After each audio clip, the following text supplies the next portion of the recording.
Court with our guy Jason McCourty. J-Mac, we gave you a homework assignment. We said you got to put together 3 big takes for us coming off the draft. Give me number 1. Wilbon is going to like this one. In the NFC East, I'm going to say the Giants are going to be division contenders come December. This is a team that is still growing, still getting better. But you look at what Harbaugh's done this entire offseason, the players they drafted, the free agents that they brought in, even how he handled what happened between Arvell Reese getting drafted and his superstar Malik Neighbors. Everything is pointing in the right direction for the New York Giants. I think they turned this thing around, a team that lost a lot of close games last season. You know, someone said, oh, that's right, it was me, that maybe the Giants could be next year's Patriots. Bring in a veteran coach who knows how to win, second-year quarterback taking a big jump, add a bunch of pieces, and you never know. You like him a lot. You said it earlier this morning. I do. I think the quarterback situation is overstated, though. Yeah. I mean, first of all, you got to stay out of the blue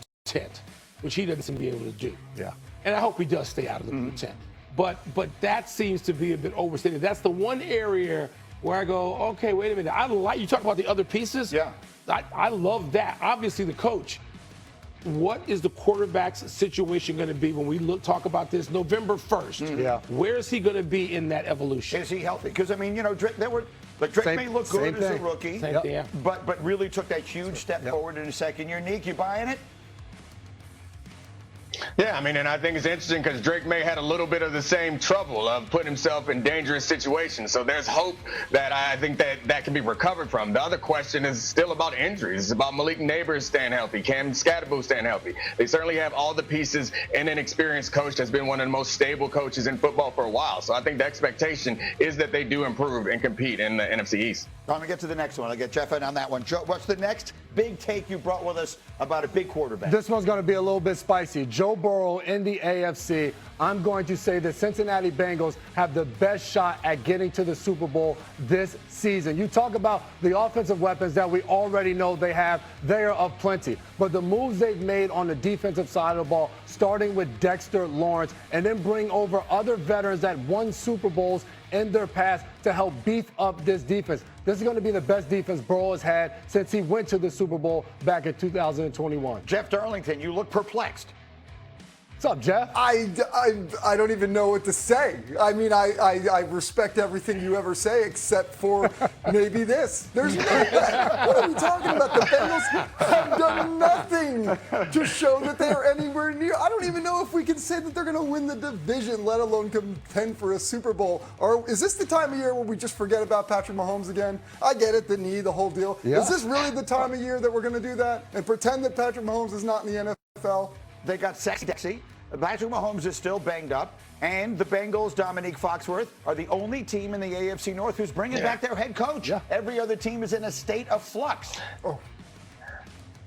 Well, I mean, I'm not sure that that's always a positive. Like, I think that there's some questions whether that was a good idea or not. I think Jesse Minter is a good addition to the Ravens, and by saying of the elite quarterbacks, that makes a real small crop. I think you could say the same thing about the Bills up there. They have a kind of new coach and additions to improve their defense. I'm not sure what the distinction you're making between the Bills and the Bengals, why you wouldn't say the Bills have just as good of a shot. They had a bad defense last year. They're making improvements. And then is the Ravens, who are always good when Lamar is healthy. And actually, Lamar's been healthier than Joe Burrow. So I think it's a hot take. It's an interesting take, but I don't know if I like it. All right, I'm not here for the slander. I'm all in behind my man, J-Mac. All right, give me the third one. I'm looking at the Pittsburgh Steelers, and there's so much conversation around Aaron Rodgers. And should the Steelers just be moving on? I think they're making the right decision at this point to wait for Aaron Rodgers. If they were going to move on, it would have had already to happen because there aren't any other free agent quarterbacks that they're going to be able to sign. So at this point, wait and see if you can bring Rodgers in because regardless if he plays or not, he makes their quarterback room better. All right, I want to get to the sound on this one because this is the one that gets a little more interesting, I think, today. So the Steelers owner, Art Rooney, was asked about the team's very unusual decision to put the unrestricted free agent tender on Aaron Rodgers. I want you to listen closely to what he said. The main thing that the tender gives us is potential for a comp pick. If Aaron would choose to go to another team, we don't expect that. But by the same token, you never know. We've been in contact with Aaron on a regular basis. He's been keeping us up to date on his plans. And, even though I thought it probably would have been concluded by now, I think we will come to a conclusion here in the next few weeks. Okay, so here's my friend Teddy Bruschi always says, NFL teams lie to you all the time. Yeah. Every now and again, they're forced to tell you the truth with their actions. And so the Steelers putting a tender that candidly, it took me like 20 minutes to figure out exactly what it means and what it does. It only benefits them in the event that Aaron Rodgers signs somewhere else, which suggests the only reason they do it is if they think there is actually a chance Aaron Rodgers signs. But there's no downside, else. Greeny. What's that? It doesn't cost them anything. It doesn't cost them anything. So why not? You may think you're impressing Aaron by extending and saying, okay, look, here's how much we want you. We're willing to do this nebulous, ridiculous thing. Yeah. No, it doesn't cost them anything. It doesn't cost them anything. But it also doesn't benefit them, except for in the case that he winds up signing somewhere else. And it makes you think, you look at Rodgers right now, where he is in his career. If you're going to come back and play, you're hoping to contend for a Super Bowl. If he comes back to the Pittsburgh Steelers, are they contending for a Super Bowl? I would say no. So do they think potentially he's waiting for something to happen in training camp where he could sign with maybe a contender and help them get over the top? I'm raising my hand. Hey, Dominic Foxworth, are you aware that Bo Nix had a second procedure on his ankle last week?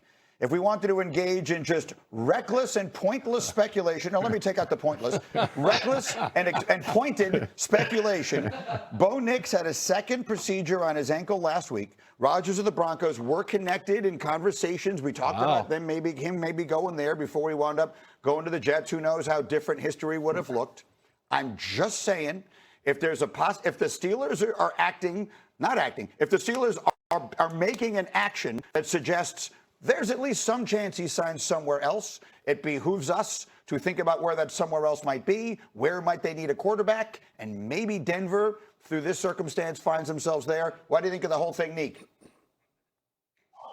Yeah, I mean, and Sean Payton and Bo Nix seem to have a little bit of friction towards the end of the season. It's a big leap for them to do that, to have a young, promising quarterback that they seem to like. But if there's some reason to believe that he won't be healthy, then you consider all options. I still think that that's particularly a long shot, but I do think the tender suggests that the Steelers are not sure. Like, they are not sure. And to your point about the actions, they drafted Drew Aller. I know they didn't take him in the first round, but adding another young quarterback to that room and more actions that suggest that their future is uncertain.